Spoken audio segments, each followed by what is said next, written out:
G'day, I'm Brett Ogle and I'm here at the National Golf Course, and welcome to Golf for Dummies. During my 16-year golf career, I can proudly say that I've won 13 championship titles throughout Australia, Europe and America collectively. I was introduced to golf when I was 12 years old, and after 16 months of play, I'd managed to reduce my handicap from 32 to 1. Hopefully by the conclusion of this program, you'll be able to achieve the same results, or at least reduce your handicap significantly. In this program, I cover all the basics of golf, from using the right equipment and, of course, getting the feel for your best grip, stance and swing. Not only do I show you these mistakes, but I also show you how to correct your form along the way. As with all For Dummies programs, the following icons appear throughout the program to help you get the most out of your game.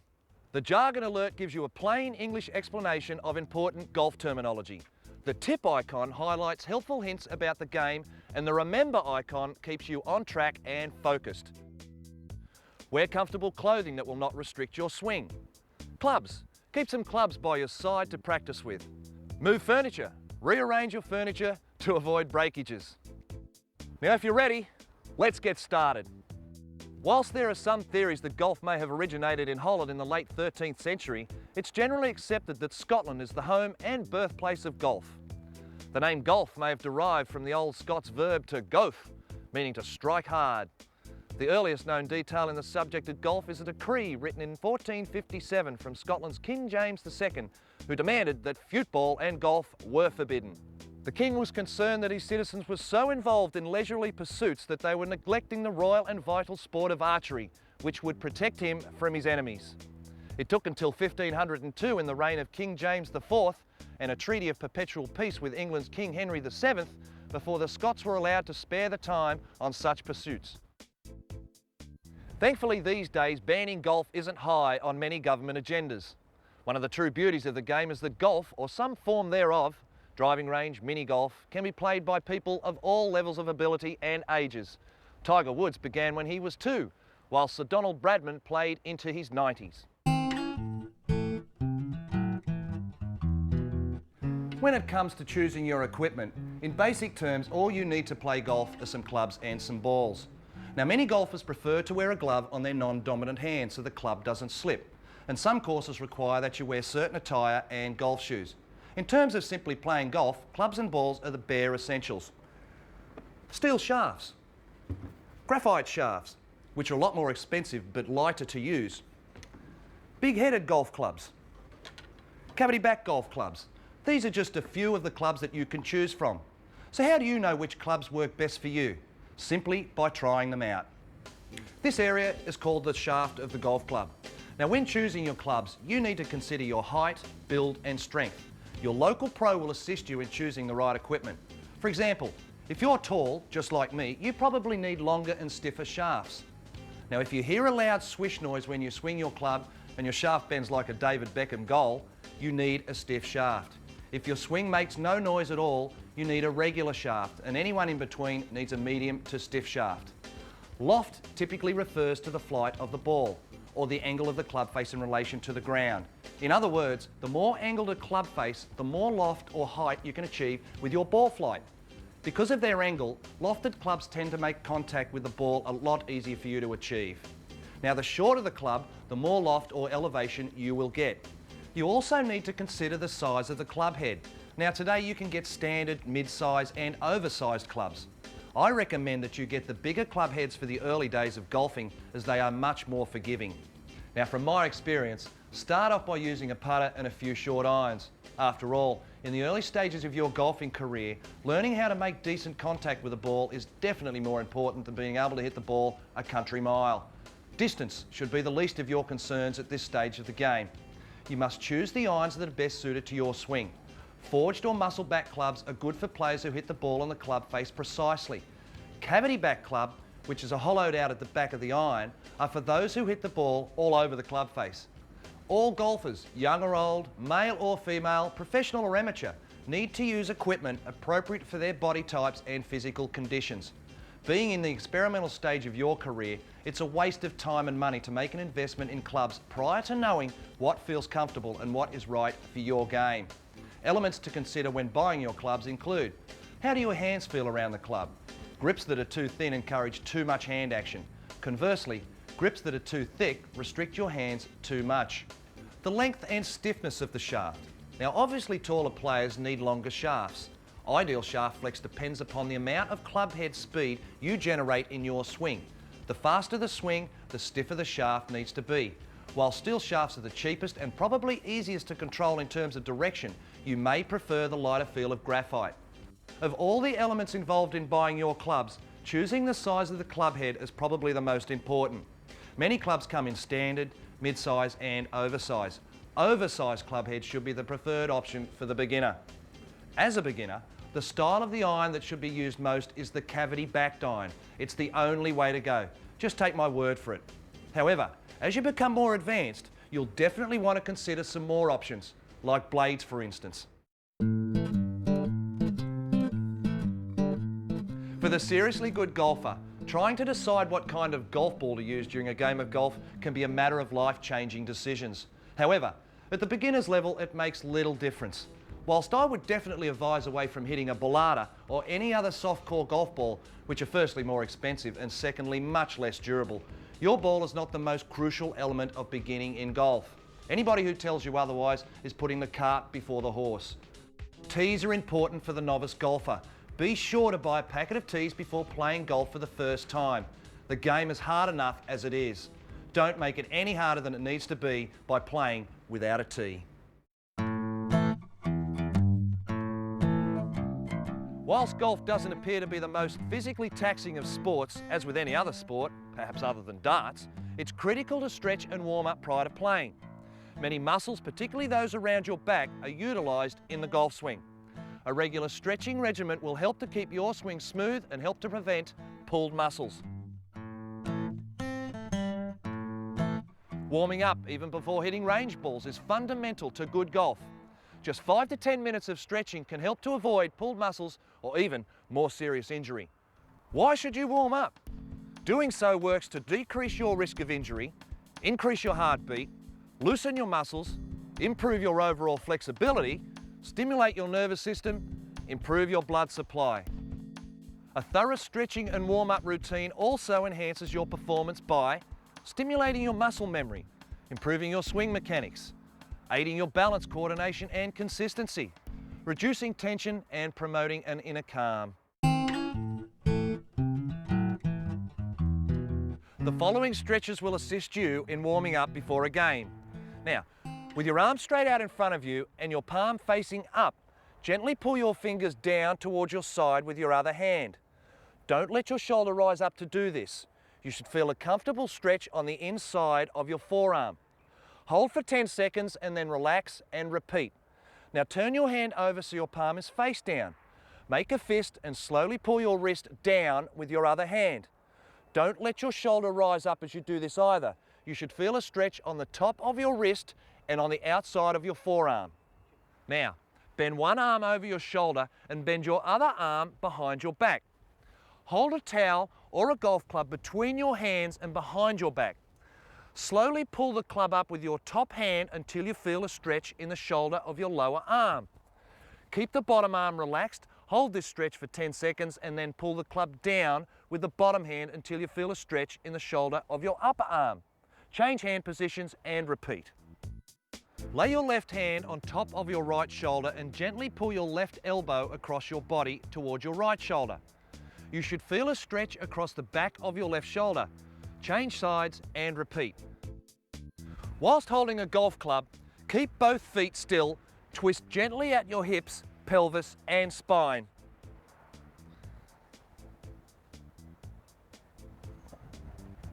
Lying on your stomach, place your hands beneath your shoulders. Slowly perform a push-up, using your arms, but let your back relax and try to keep your hips on the floor. If you experience any pain during this exercise, stop immediately and consult your physician. Lying on your back, bend your knees and cross your right leg over the top of your bent left leg. While keeping your shoulders on the floor, use the weight of your right leg to pull your left knee towards your right side. You should feel a stretch in the outside of your left hip and in your lower back. Following these few warm-up tips may take some strokes off your game, but the most important thing is to be healthy and safe and to enjoy your round of golf. Given that you're watching this program, you've no doubt decided that it's a good aid in readying yourself for a career as a golf star. Keep in mind, however, that along with this program, you can enhance what you know about the game of golf any number of other ways. There are literally hundreds of books on golf instruction written by some of the golf's all-time greats, including Jack Nicklaus, Ben Hogan, Tiger Woods, and of course Greg Norman. But ultimately, you can only teach yourself so much via a book. This is the pathway for many people when they first dabble in golf. Whilst friends may be great people and have great intentions, unfortunately the harsh reality is that not many of them are great golfers. First impressions last. The more swing faults you develop in the infancy stage of your golfing career, the harder it'll be for you to rectify the issue down the track. Trial and error at the driving range and on the putting green can be a great way to get a feel for how the ball reacts when you strike it in various manners. However, just like learning from your friends, it's easy to develop swing faults without having the right guidance. Taking lessons from a pro is definitely the most expensive way to learn the game, but also the most effective and efficient. All golf professionals can get you started on the right track. The key to having or committing to golf lessons is that it's a relatively slow process. You won't turn from an average hacker into a single-figure handicapper within one lesson. The keys to improving your golf game are patience, practice, and persistence. Improvement won't happen overnight, but believe me, it will happen.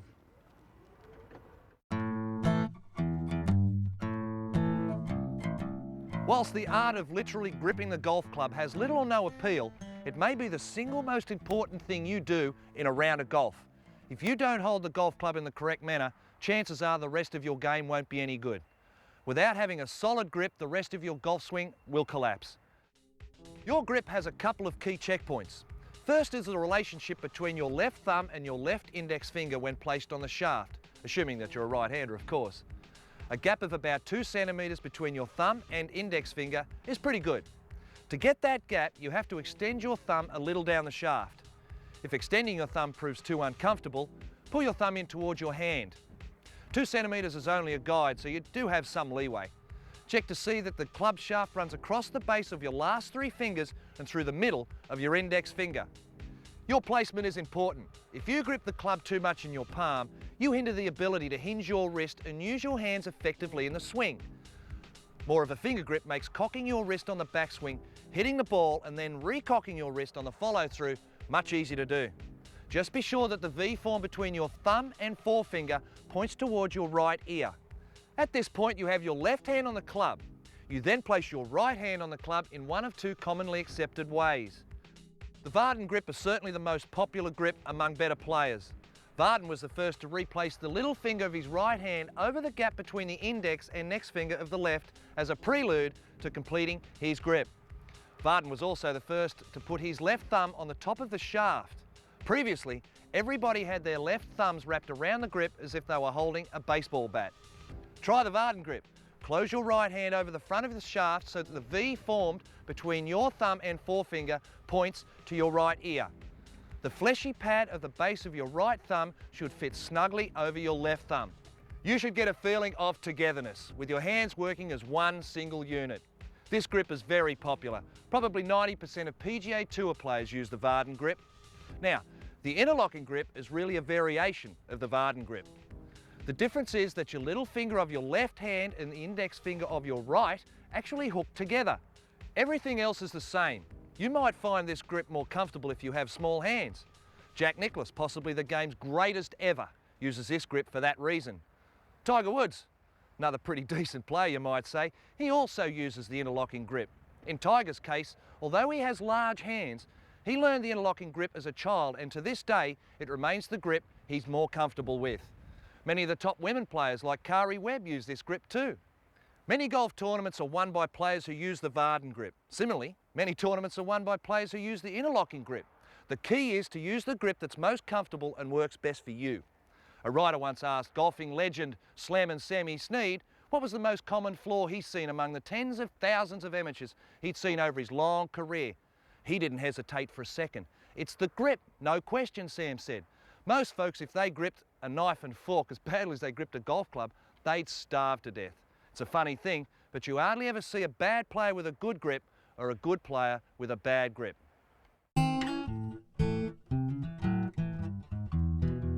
Of the two primary considerations in golf, which are distance and direction, direction is by far the more important. One of the most common mistakes in golf is aiming the club face and/or aligning the body incorrectly.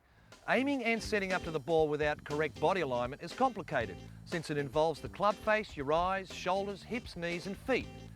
If you have any one element misaligned to the target, you'll either have to compensate with your swing or understand that your shot will likely be offline. In commencing your alignment, first, align your club face to the target, followed by your body.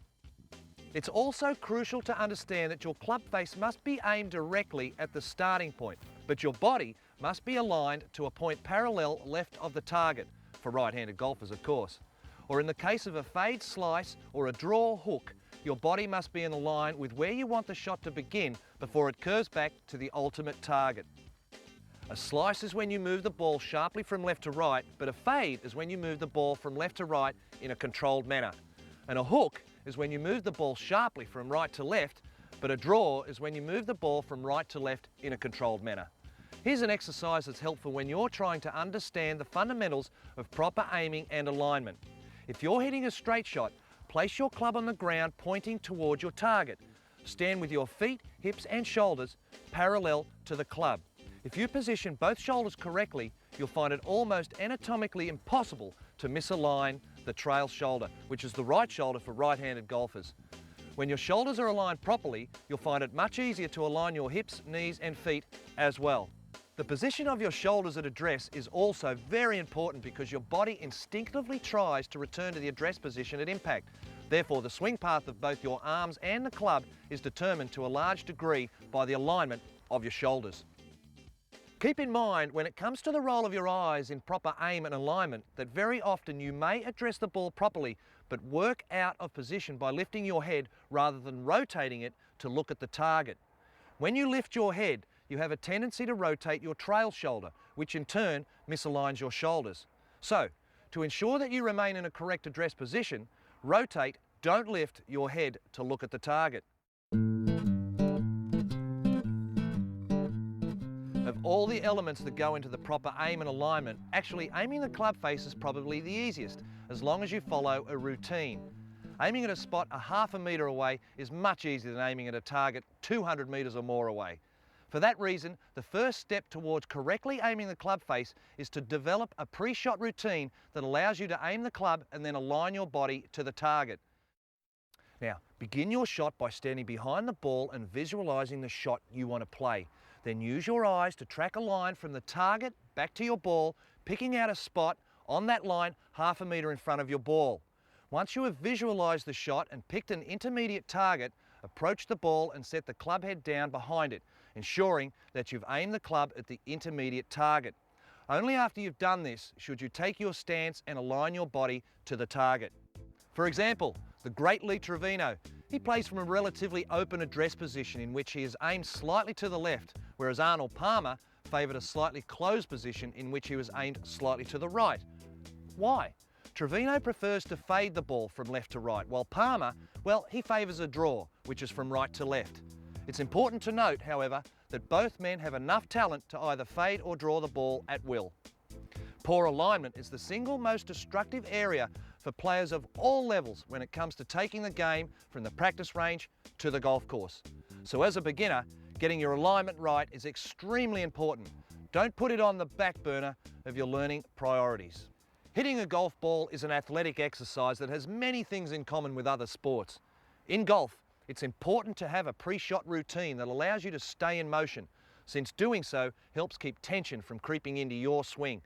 This is particularly crucial in golf, since hitting a golf ball is an active process as opposed to a reactive one. In other words, you're the only one who can decide when to begin your swing, unlike, say, a batsman in cricket who reacts to the bowler. Your beginning or address position should provide both stability and strength, meaning that your position should be an athletic one. Your knees should be comfortably bent and should remain in that same flex throughout your swing. For most shots, your weight should be evenly balanced between both feet, although some professionals prefer more weight on the back foot for longer clubs versus on the front foot for the shorter clubs. Develop a pre-shot routine that you'll use before every swing. Jack Nicklaus was once timed at a tournament, and over the 4 days, approximately 270 shots, his pre-shot routine always ranged between 14.3 and 15.2 seconds from the time he set up to the time he struck the ball. You can't be Jack Nicklaus, but you can become more consistent, and consistency in a pre-shot routine will only help to take your mind off the imposing task at hand. Hitting a skinny fairway off the first tee with your boss watching, for example, and let your body do the work.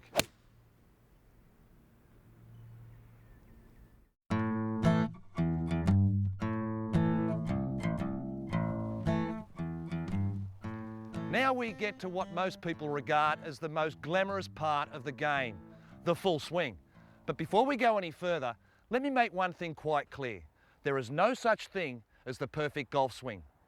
What is important to remember is that no one swing is ideal for everyone. On any given Sunday, watch a PGA Tour event and you'll see as many different swings as there are players. And don't forget that Jim Furyk, with that big hitch in his swing, won the 2003 US Open. The truth is that you could find a technical flaw in the swing of virtually every member of the World Golf Hall of Fame, but they were still all magnificent champions. Everyone is unique with strengths and weaknesses and varying physical characteristics. The swing that best fits your body type, temperament and innate athletic ability will, in the end, be the best for you. My job here is to help you find that swing. Learning how to hit for distance and then for accuracy is backwards. Ultimately, your accuracy will create your distance. To produce a consistent, controlled swing, you have to master your balance. Like most other sports, balance begins with solid footwork. A solid stance complements the rotation of your upper body and the swinging of your arms. It also helps to ensure that the club strikes the ball with the correct direction and angle of approach. Flexing your knees is also essential in a controlled swing. The constant flex allows for your proper weight transference. The roll of your legs is also essential, but it doesn't account for the bulk of the power in your swing. The bulk comes from the upper body and its rotation. Your legs are the essential base that supports all of the power in your upper body. Good posture alignment is important to allow maximum flexibility of your joints while allowing maximum efficiency of your muscles. Improving your posture will help you maintain a swing that's stabilized by good balance. At address, you're balanced with your weight evenly distributed between your feet and the middle of your arches. When you begin a backswing, moving your upper body to the trail side, assuming you're right-handed, the trail side is the golfer's right side, causes your weight to transfer to that side. You initiate a forward swing by moving your hips, then your shoulders towards the target side.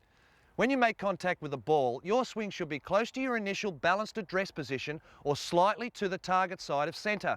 That way you have a stable base of support for the dynamic movement of your pelvis, spine, trunk, shoulders, arms and club head. As your center of gravity shifts, your body rotates over the target side hip to a balanced finish that works to maintain good posture. Now, as I've said before, your golf swing is an athletic movement and therefore it's an action that's easier for some people to develop more than others. Teaching professionals have discovered over the years that it is sometimes helpful to compare elements of the swing with other sports. In this case, where you're trying to coordinate the weight shift of your lower body with the rotation of your upper body and the swinging of your arms, a good analogy is the motion used to skip a flat stone across the water, something almost every one of us has done at some time or the other. Close your eyes and try to visualize the throwing motion of skipping stones. After you've done that, go ahead and make the throwing motion as you watch your reflection in a mirror. Now, pay careful attention to the sequence of motions that your body performs without any conscious thought. First, you naturally stand at a right angle to the target, just as you do in the golf swing. As you draw your arm back, notice that your weight easily shifts to your back foot, coming to rest momentarily with a high percentage of your weight over the back foot by the time your arm is fully hinged.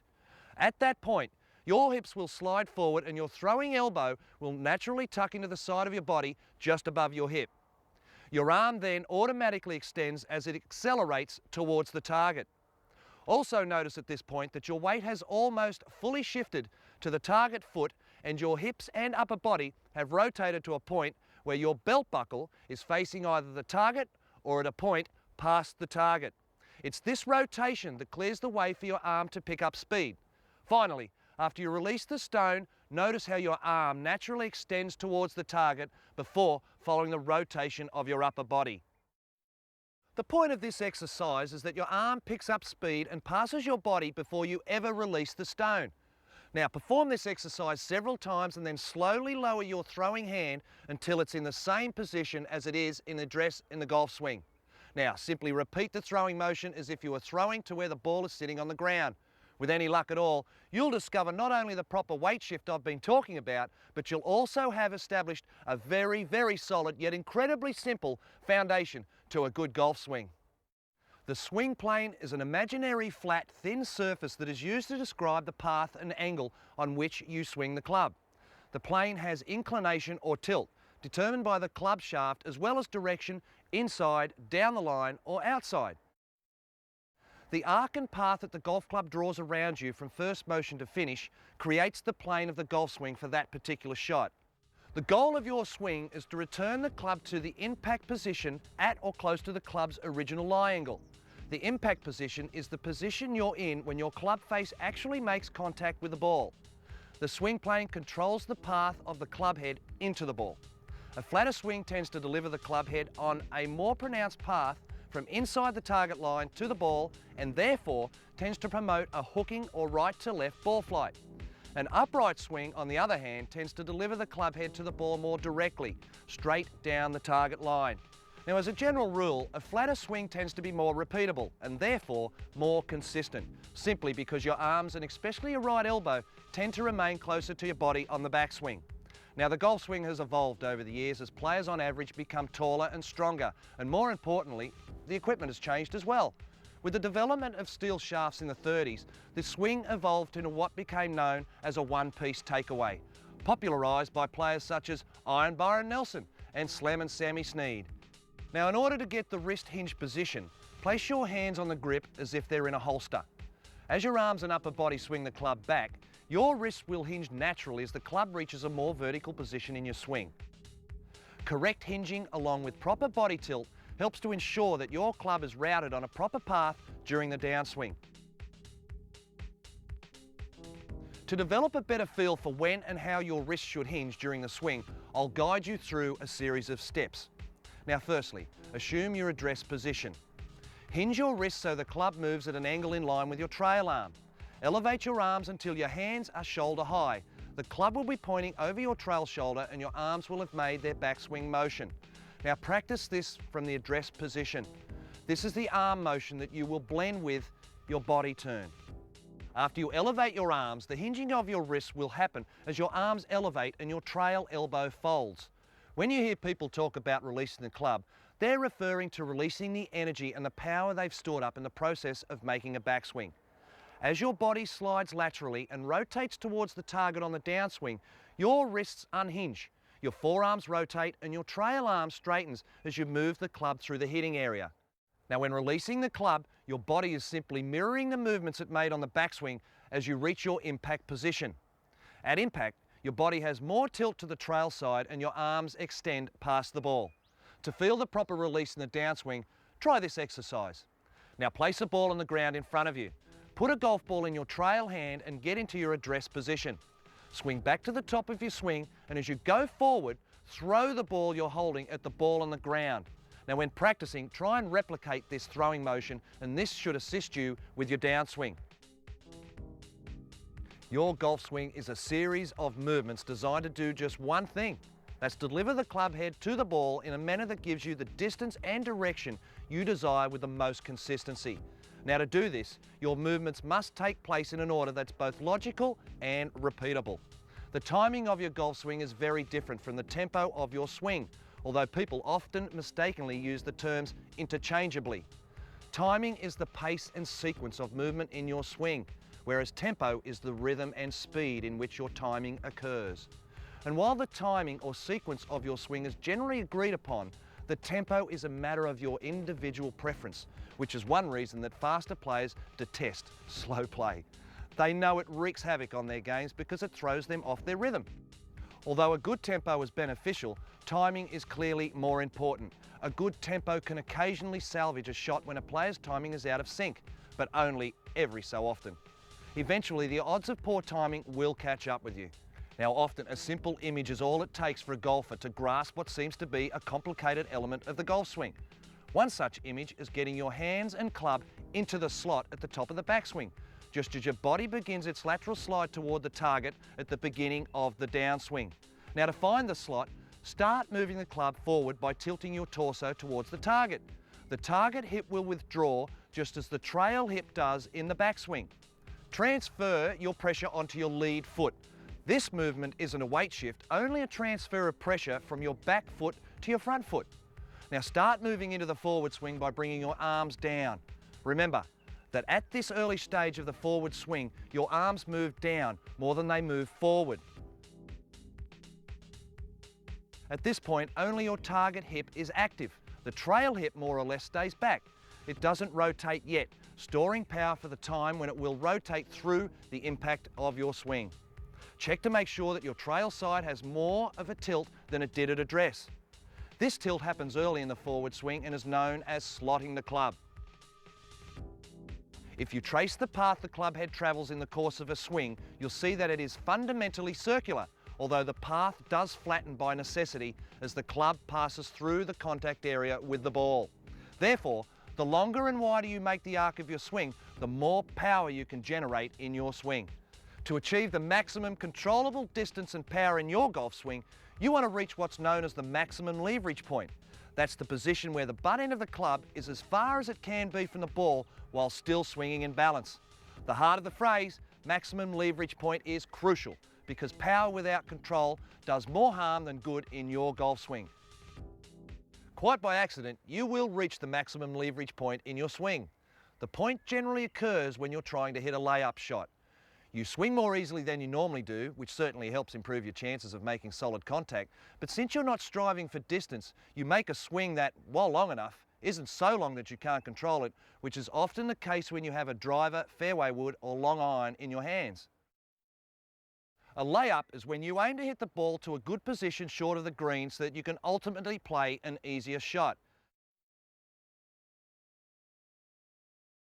Here are 3 points to keep in mind when you're trying to make a swing that takes full advantage of this maximum leverage point.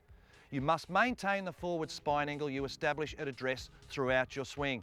Doing so gives you a constant point to swing around. At the top of your backswing, make sure that your shoulders are turned 90 degrees to your target line. Having this amount of shoulder turn gives your arms and club a direct path to the ball. To test this, place a club parallel to your target line, near your toes. Hold a second club so it rests along your upper chest and your shoulders. Assume your address position again, stressing that you bend from the waist and your spine angle remains constant, and turn your upper body toward the trail side until the shaft is at a 90-degree angle. Now you may find that you need to either open or close your stance slightly to achieve this optimum 90-degree shoulder turn, which makes this an excellent drill to work on for practice at home. The trail arm must retain its relationship to the trail shoulder as the arm folds on the backswing. To achieve this position, hold both arms straight out in front of your sternum or breastbone. Then, without consciously turning your upper body, move your target arm towards your trail side until you feel the muscles in your chest tighten into a locked position. This point varies depending on your flexibility, of course. The point your left arm reaches in relation to your shoulder will be the optimum position for your arms in the backswing. Now, going past this point will cause you to alter your spine position or bend your lead elbow. A long swing will lead to inconsistency, while one that's too short won't allow you to effectively use the leverage of your arms and upper body. If your backswing is too short, you'll tend to hit at the ball rather than swing through the hitting area. In fact, when you're just learning to play golf, you should teach your body the correct motions for developing an accurate and powerful swing by starting with the short swing. Trying to learn the full swing first makes it much more difficult for you to learn the correct muscle coordination that the full swing requires. All golfers making a full swing at the ball should rotate their upper body in their backswing 90 degrees from the target line. In reality, most golfers won't achieve a 90-degree rotation because they either aren't flexible enough or they don't play and practice enough. Remember the exercise we did earlier when we placed a golf club on the ground along the target line? Well, the position you want to address is the parallel line in which the feet, hips and shoulders form a line parallel to the target line. Now, by keeping your eyes on your goal, you're sending target information to your brain and letting your body instinctively respond to that data. We all have athletic instincts, and one of our instincts is to line ourselves up correctly to hit a ball toward a target as long as our focus is on the target. At this stage, you're ready for some basic fundamentals to refer to in order to ensure that your setup and backswing are as effective as they can be. Now, widen your stance so that the width measured from the center of your feet is that of the outside of your shoulders. The width is less as the club, in this case the driver, gets shorter so that your ankles are under your shoulder joints. Close your stance a little with your trail foot pulled back a little more from the target line than your target foot is. Doing this is important, especially if you're not very flexible. You can do this with all clubs, even your wedge. It makes rotating your upper trunk to 90 degrees that much easier. Make sure that the center of your chest, the sternum, points directly at the ball so that your trail arm can move effectively, staying below your target arm. To achieve optimal balance, distribute your weight from the balls of your feet to your heels, not from the balls of your feet out to your toes. Put some flex in your knees so that you can use your joints properly. Kind of sit back with your rump out behind you in what I like to call a balanced position. Okay, now that you've set up, you're ready to focus on your backswing. You start the backswing by moving your trail hip back over your trail heel. Otherwise, if you start the action by moving your hands, you'll move the club too much to the inside. By the same token, remember that your arms go where your shoulders take them, so that in effect, whatever way you move creates your swing plane. At the top of your backswing, the butt of your grip should be as far from the ball as possible.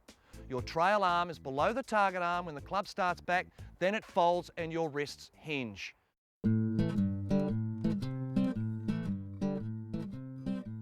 You start moving the club forward by tilting your torso toward the target. The lead hip is effectively withdrawn, just as the trail hip was in the backswing. Again, you only transfer pressure to the lead foot. In the earliest stage of the forward swing, the arms come down more than they move forward. Only your target hip is active at this point. Your trail hip more or less stays back. It doesn't rotate yet, therefore storing power for the moment when it does rotate through impact. By swinging your arms down and holding back your trail hip's rotation, you avoid hitting the ball from the top. Your trail arm continues to extend past impact and is extended fully only when it's past the ball. If you keep your right hip back early in the forward swing, it allows you to achieve a very strong motion through impact, which will assist you with the force of the shot. When it comes to hitting irons, in general terms, your swing remains the same regardless of what club is in your hand. The only factor that may change is where the ball is positioned in relation to your feet. A very important factor in striking the ball solidly and consistently with your irons is getting the bottom of your swing in front of the ball, which is the lowest spot in your swing's arc on the target side of the ball.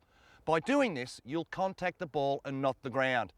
If you're like 99% of all golfers, regularly being able to hit your driver well will bring you way more satisfaction than hitting any other club consistently well. Put a tee in the ground, sticking up approximately 1.5 inches. Forget the ball. Now strike the tee consistently without hitting or even brushing the ground at all. Remember, the longer the club, the more precise you need to be. Practice this exercise until you can consistently clip the tee without touching the ground or even the grass. Once you make quality contact, the results you get from your shots becomes meaningful. Then you can work on directional control.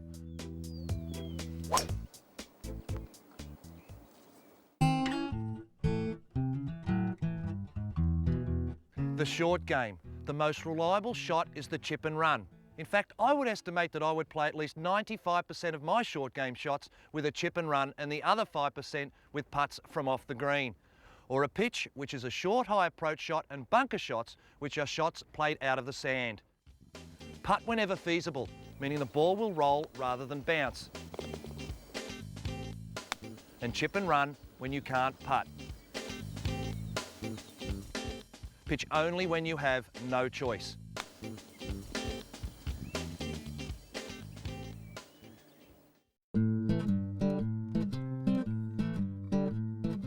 Getting the ball out of a bunker can be very daunting to an amateur golfer. But fixing the problem is simple. The positioning of your stance is vital to playing a successful bunker shot. Open your stance by pulling your left foot back. Then using your sand wedge, open the face so it's almost pointing straight up to the sky. Make sure that the ball is positioned forward in your stance and toward your left heel. You want to feel as if your club will go right under the ball when you swing at it. Remember that you don't want the club to touch the sand before you hit the ball. You're in a hazard, and that's a 2-shot penalty. I feel one of the most important things in playing a bunker shot is to hinge your left wrist on takeaway. Now your aim should be to hit the sand about a credit card length behind the ball. Swing at about 80% at full speed and let the club head throw a scoop of sand onto the green. Forget the ball, all you're trying to do is throw the sand out of the bunker. The more sand you throw, the shorter your shot will be. So if you need to hit the shot a fair distance, you take less sand. Unfortunately, not every line of bunker is perfect. Sometimes the ball plugs or embeds itself in the sand, so that only part of it is showing. When this happens, keep your stance open, but this time, don't open the club face.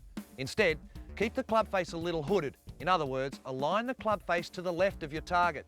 Now shift nearly all of your weight to the left side, which puts you ahead of your shot. Also, be sure that the ball is placed back in your stance. Hit straight down on the sand about 2 inches behind the ball. A follow through isn't needed here, just hit down hard. The ball should pop up and then run to the hole. Since you won't have any backspin on the ball, allow for the ball to roll to the hole. Finally, always smooth out your footprints when leaving a bunker. If there's no bunker rake around, just use your feet or your golf club.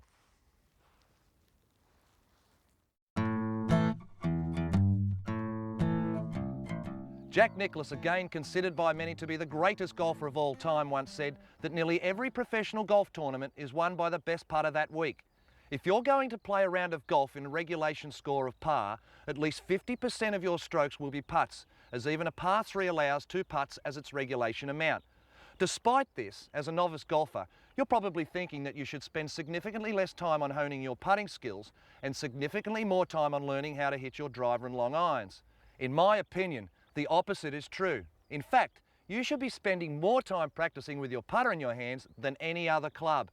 A 1 metre putt counts for exactly the same on the scorecard as a 250 metre drive. To putt successfully, you need to be in the correct posture position. Follow along with me as I walk you through several steps for getting the right position. Bend over from your waist so that your arms hang straight down. This stance allows your arms to swing in a pendulum motion, back and forth from a fixed point. Now, stand up straight and tall as you hold your arms straight out in front of your body. Bend from your waist, keeping your arms outstretched until they point to the ground. Flex your knees slightly. If you lock your knees in a straight position, you'll strain your back too much. Don't bend your knees too much though. Now you're in the correct putting posture. When it comes to how you stand to hit a putt, you can break a lot of rules. Ben Crenshaw, 2-time Masters champion, one of the greatest putters of all time, he stands open to the target line, his left foot drawn back. But South African legend Gary Player, he does the opposite. He sets up closed, his right foot farther back from the target line than his left. But that's their style. Other players prefer a square stance. Your toe stance line, or where your feet and toes point, should always be parallel to your target line. Be aware that the target line isn't always straight line from the ball to the hole, if only putting were that simple. Unfortunately, greens are rarely flat, so putts break or bend either from the right to the left or from the left to the right. So sometimes you're going to be aiming, say, 6 inches to the right of the hole, and other times maybe 1.5 feet to the left. Whatever you decide, your toe stance line must always be parallel to your target line, which is not always the hole. Being parallel to your target line is important because, in effect, every putt you make is straight. Applying a curve to your putts is way too complicated and affects your stroke. Imagine how you'd have to adjust if you aimed at the hole and then tried to push the ball out to the right because of a slope on the green. You'd have no way to be consistent. Keep putting simple. Remember, on curved putts, aim your feet parallel to the target line you've chosen, not to the hole. Okay, now what about the width of your stance? You do have a margin for error here, but as a guide, your heels need to be approximately shoulder width apart at address. You might prefer a wider stance for longer putts and a narrower stance for shorter putts. It's really a matter of what's comfortable for you. You have to bend over to put the putter behind the ball. So how far should you bend? Far enough so that if you drew a line from your eyes to the ball, your eyes would be directly over the ball. To find out how this position feels, lean your head back, place a ball on your forehead between your eyes, then bend over and let the ball drop. Where the ball hits the ground is where the ball should be in relation to your body. The ball shouldn't be to the inside, the outside, behind, or in front of that point. The ball should be right there, dead center. Getting into this alignment places your eyes not just over the ball, but also over the line that you want the ball to travel. Often players just miss putts not because they've pulled or pushed the ball, but because they're not aligned properly visually, meaning their eyes were slightly outside or inside of the ball's placement. Another crucial element of the putting equation is reading the break. The break is the amount a putt moves from right to left or left to right on the green. Slope, topographical features such as water and mountains, the grain of the grass, and perhaps most important, how hard you hit the ball dictate the break. The firmer you hit a putt, the less the ball bends or breaks on even the steepest gradient. So don't be fooled into thinking that there's only one way a putt can be holed. On say a 20-footer, you probably have about 5 possibilities. How hard you hit the ball is one factor. Anyway, the first thing you want to do when you arrive at a golf course is find out the natural slope of the terrain. If mountains are in the area, finding the natural slope is easy. Say that the mountains are off on your right on the first hole, then any slope is going to be from right to left on that hole. In fact, the slope on every green will be from the mountain, so take that into account on every putt you hit. There are endless details and theories about putting, but if you turn some of the following concepts into habits, you'll have come a long way toward being a consistently good putter. Here are some basic fundamentals for you to practice. If you constantly employ these fundamentals, you'll be well on the way to consistent putting. Make sure your weight is positioned over the middle of your feet. If your weight is either forward of your toes or back on your heels, your stroke is likely to follow the direction your weight is tilted rather than the target line. Keep the pressure in your hands soft and constant throughout the stroke. Sensitivity is obviously a huge part of putting. If your hands are tight on the grip, you diminish your sensitivity. Also, if you change the pressure of your grip during the stroke, you're probably not going to end up with a stroke, but more likely a jab, flinch, spasm, push, hit, well, you understand. Best of luck. Be careful not to move your hands independent of your arms and shoulders. In other words, avoid moving your hands while keeping your arms and shoulders stiff. Now, it's generally accepted that you're a bad putter only if you have 36 putts or more, but better players have about 32 putts around. This then should be your goal, a goal which you should continually be monitoring and striving for. You should grip the putter in the palm of your hand to reduce the amount of movement your hands must make. You are far better off relying on the rocking of your shoulders to create momentum in the putter head rather than creating momentum through your hands. Not all putting grips are the same, but what they all have in common is that the palms of both their hands face each other, so your hands can work together in the stroke. Your hands can join together in one of two ways. You start this grip by placing your palms on the opposite sides of the grip. Slide your right hand down a little so that you can place both hands on the club. Then, place your index finger over the little finger of your right hand. The reverse overlap grip is the most commonly used putting grip on all the professional tours. This is commonly referred to as the cross-handed method. The left hand hangs below the right with a putter, or vice versa if you're a lefty. It is used by many players today because it helps stop the lead hand, the left hand in this case, from bending at the wrist as you hit the ball. Because you do not want the ball to travel too far, the stroke has to be equally short. On a short putt, you do not want the putter head to move inside or outside the target line on the way back. So think straight back and straight through. If you keep the putter face looking directly at the hole throughout the stroke and you are set up squarely, you will make more putts than you will miss. Lay a 4x2 piece of wood on the ground. Place the toe of your putter against the board, then move the putter back and through. This gives you an idea of how a short putt should feel. Long putts are a test of feel for pace, nothing more. The last thing that I want you thinking about over a 12-metre putt is how far back you should take the putter or what path the putter will follow. Instead, focus on smoothness, rhythm and timing.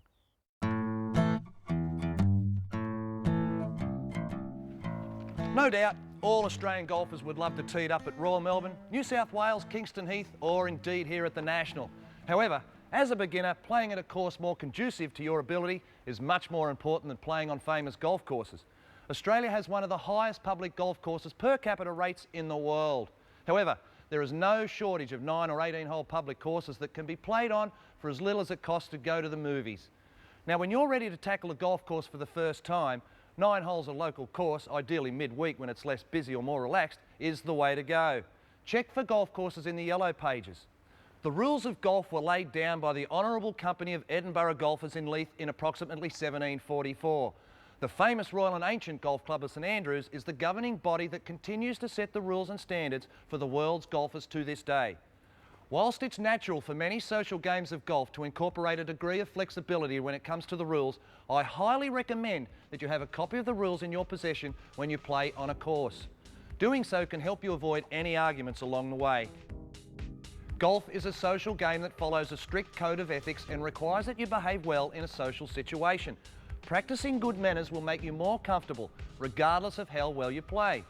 Some examples of etiquette as stated by the Royal and Ancient include: ensure that no one is standing close by or in a position to be hit by your club or ball, or any stones, pebbles, twigs, or the like which may be moved by your stroke or swing. Always check prior to playing a stroke or making a practice swing.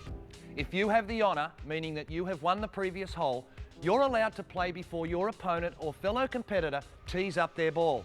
Do not move, talk, or stand close to or directly behind the ball or the hole when a player is addressing the ball or making a stroke. No player should play until the players in front are out of range. In the interest of all, you'll want to play without delay. If you believe your ball may be lost outside a water hazard or out of bounds, to save time, play a provisional ball. And when you've completed playing a hole, be sure to immediately leave the putting green. Before you leave a bunker, carefully smooth over all holes and footprints. Please ensure that any divot hole made by you and any damage to the putting green made by your ball is carefully repaired. Also, when all players in your group have completed the hole, repair any damage to the putting green caused by your golf shoe spikes. When laying down bags or the flagstick, don't damage the putting green or the hole by standing close to it. Mishandling the flagstick or in removing the ball from the hole. Properly replace the flagstick in the hole before you leave the putting green. And be sure not to damage the putting green by leaning on your putters, particularly when removing your ball from the hole. In taking practice swings, avoid damaging the course, particularly the tees, and enjoy your game.